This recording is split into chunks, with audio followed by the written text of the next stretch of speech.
Salam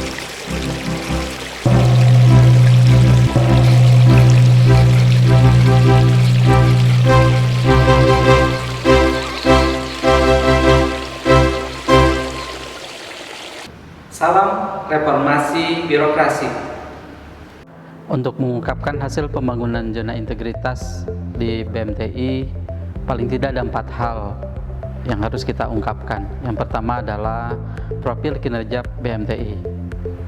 Berdasarkan Permendikbud nomor 26 tahun 2020 tentang organisasi tata kerja unit pelaksana teknis Kemendikbud, Balai Besar Pengembangan Penjaminan Mutu Pendidikan Vokasi, bidang mesin teknik industri, dan berada di bawah dan bertanggung jawab kepada Direktur Jenderal Pendidikan Vokasi.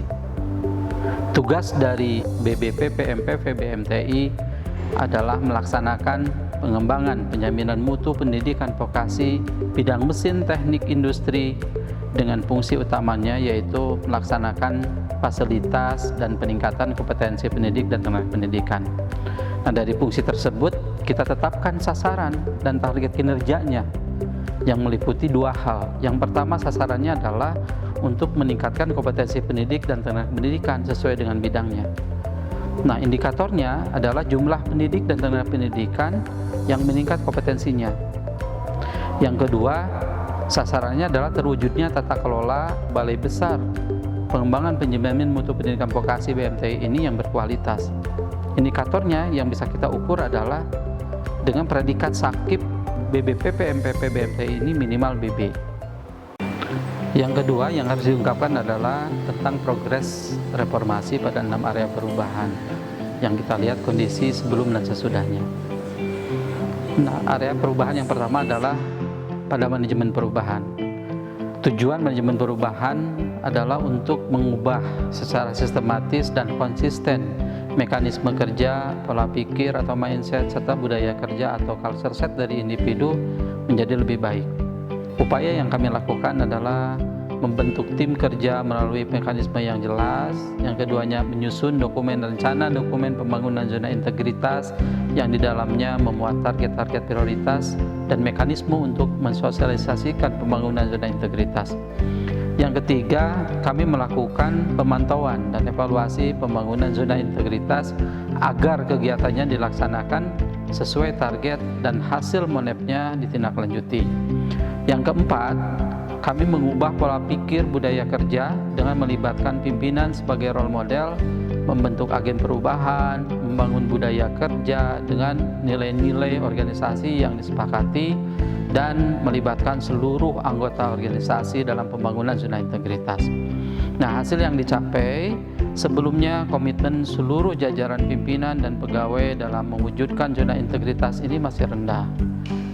Setelah perubahan, kami melihat komitmen seluruh jajaran pimpinan dan pegawai dalam mewujudkan zona integritas ini meningkat secara signifikan. Yang kedua, sebelum ada perubahan, masih banyak yang mempunyai pola pikir korup, pimpinan belum menjadi toladan, tidak ada agen perubahan, nilai-nilai organisasi hanya sebagai slogan, dan belum terbangun budaya kerja yang menjunjung tinggi nilai-nilai organisasi. Namun sesudah perubahan, kami melihat pimpinan dan pegawai yang mempunyai pola pikir korup itu sudah tidak ada lagi. Pimpinan dan agen perubahan bertindak sebagai role model, dan budaya kerja yang menjunjung tinggi nilai-nilai organisasi sudah terbangun dengan baik. Lalu yang ketiga, sebelum ada perubahan, masih banyak kelompok yang resisten terhadap perubahan, sehingga resiko kegagalan dalam membangun zona integritas ini sangat tinggi. Namun sesudah perubahan, kami melihat resiko kegagalan dalam pembangunan zona integritas ini akan rendah sekali, karena yang resisten terhadap perubahan sangat kecil. Area perubahan yang kedua adalah penataan tata laksana. Nah, tujuan dari penataan tata laksana ini adalah untuk meningkatkan efisiensi dan efektivitas sistem, proses, dan prosedur kerja yang jelas, efektif, efisien, dan terukur. Upaya yang kami lakukan ada 3 hal. Pertama, membuat, menerapkan, dan mengevaluasi SOP yang mengacu pada peta proses bisnis instansi. Yang kedua, kami menerapkan e-office dalam sistem pengukuran kinerja, sistem kepegawaian, dan sistem pelayanan publik. Dan yang ketiga, kami menetapkan dan melakukan monitoring dan evaluasi pelaksanaan kebijakan keterbukaan informasi publik. Hasil yang dicapai dari penataan tata laksana ini, sebelumnya pemanfaatan teknologi informasi masih kurang, sehingga proses kerja menjadi lebih panjang dan lebih lama. Namun sesudah perubahan, teknologi informasi ini dimanfaatkan dengan baik, sehingga proses kerja menjadi lebih efisien dan efektif. Yang kedua, sebelum ada perubahan, belum adanya media sosial yang memadai, sehingga informasi publik pun belum terbuka. Sesudah ada perubahan, transparansi informasi publik meningkat dan terbuka karena bisa diakses oleh berbagai media. Yang ketiga, areanya tentang penataan sistem manajemen SDM. Tujuan dari penataan sistem manajemen SDM ini adalah untuk meningkatkan profesionalisme SDM aparatur pada zona integritas. Upaya yang kami lakukan, pertama merencanakan kebutuhan pegawai sesuai dengan kebutuhan organisasi.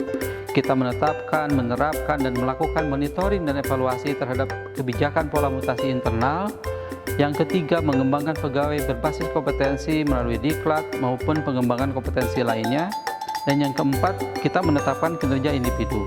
Yang kelima, kita menegakkan aturan disiplin, kode etik, kode perilaku pegawai. Dan yang keenamnya adalah memutakhirkan secara berkala sistem informasi kepegawaian. Hasil yang dicapai, sebelum perubahan, kami lihat pengelolaan SDM belum transparan, tidak akuntabel, banyak pegawai yang direkrut tidak kompeten, tidak ada tour of duty atau tidak ada mutasi, dan ukuran kinerja individu belum jelas. Namun sesudah adanya perubahan, SDM dikelola dengan baik, efektif, transparan, dan akuntabel. Dari mulai perencanaan kebutuhan pegawai, penerapan pola mutasi internal, pengembangan kompetensi pegawai, dan penetapan kinerja individu. Yang kedua, sebelum ada perubahan, pegawai banyak yang tidak disiplin, terlambat datang, keluar pada jam kerja, dan pulang sebelum waktunya. Namun sesudah ada perubahan, disiplin pegawai meningkat. Terlihat dari jumlah pegawai yang terlambat, keluar pada jam kerja, dan pulang sebelum waktunya itu hanya sedikit dan cenderung bahkan tidak ada. Dan yang ketiga, sebelum ada perubahan, banyak SDM yang tidak kompeten dan tidak percaya diri karena pelatihan terbatas, IHT terbatas, coaching dan mentoring dan lain-lain terbatas. Namun sesudah adanya perubahan, SDM yang profesional itu meningkat karena banyak yang diikutkan dalam pelatihan, IHT, coaching, mentoring, dan lain-lain. Area perubahan yang keempat adalah tentang penguatan akuntabilitas. Akuntabilitas kinerja ini adalah perwujudan kewajiban suatu instansi pemerintah untuk mempertanggungjawabkan keberhasilan atau kegagalan pelaksanaan program dan kegiatan dalam mencapai target kinerja organisasi. Program ini bertujuan untuk meningkatkan kapasitas dan akuntabilitas kinerja instansi pemerintah. Nah, upaya yang kami lakukan ada dua. Yang pertama, melibatkan pimpinan dalam menyusun perencanaan strategis, menyusun penetapan kinerja, dan memantau pencapaian kinerja secara berkala. Yang kedua, kami mengelola akuntabilitas kinerja yang terdiri dari pengelolaan data kinerja, pengukuran kinerja, dan pelaporan kinerja. Adapun hasil yang dicapai sebelum perubahan, kinerja P4TK BMTI rata-rata pencapaian target fisiknya kurang dari 100%. Dan pencapaian target anggarannya 96%. Namun, sesudah ada perubahan, kinerja P4TK BMTI meningkat dengan rata-rata pencapaian target fisik lebih dari 100% dan pencapaian target anggaran 99%.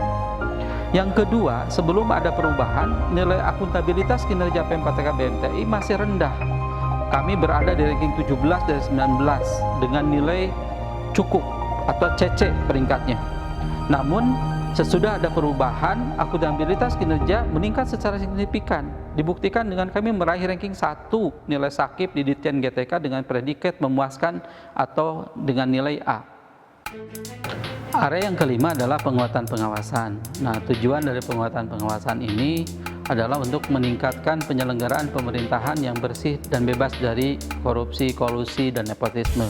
Yang kami lakukan adalah pertama melakukan public campaign atau kampanye publik dan mengimplementasikan pengendalian gratifikasi. Yang kedua, kami menerapkan sistem pengawasan internal pemerintah melalui pembangunan lingkungan pengendalian, penilaian resiko atas pelaksanaan kebijakan, pengendalian untuk meminimalisir resiko yang telah diidentifikasi, dan kami menginformasikan SPI kepada seluruh pihak yang terkait. Yang ketiga, kami mengelola pengaduan masyarakat. Kami implementasikan, kami tindak lanjuti, kami lakukan monet, dan hasil monetnya kami tindak lanjuti. Yang keempat, kami kelola juga whistleblowing system. Kami lakukan sosialisasi, kita terapkan, evaluasi, dan hasil evaluasinya ditindaklanjuti. Yang kelima, kami mengelola juga benturan kepentingan. Kami lakukan pemetaan, sosialisasi, implementasi, evaluasi, dan ditindaklanjuti hasil evaluasinya. Dan yang keenam, kami menyampaikan laporan harta kekayaan pegawai, baik itu LHKPN maupun LHKASN. Nah, hasil yang dicapai sebelum ada perubahan, pengelolaan keuangan negara itu masih belum efektif karena kurang sosialisasi tentang penggunaan dan pertanggungjawaban keuangan sesuai dengan aturan yang berlaku.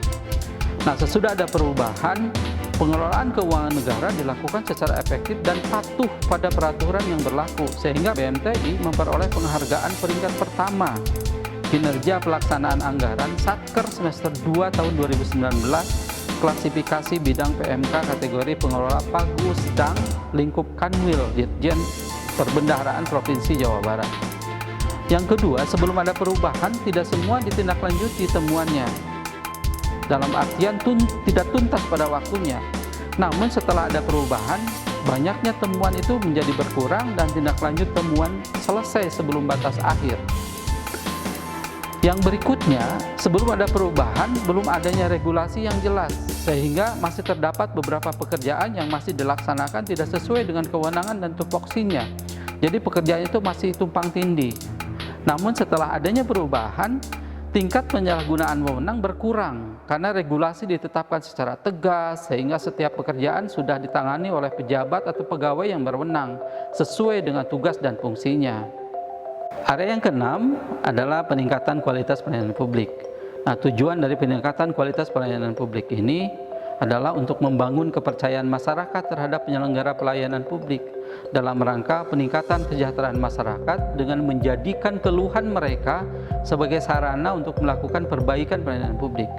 Nah, upaya yang kami lakukan, yang pertama kita buatkan kebijakan, SOP, memaklumatkan standar pelayanan, dan mereview serta memperbaiki standar pelayanan dan SOP tersebut.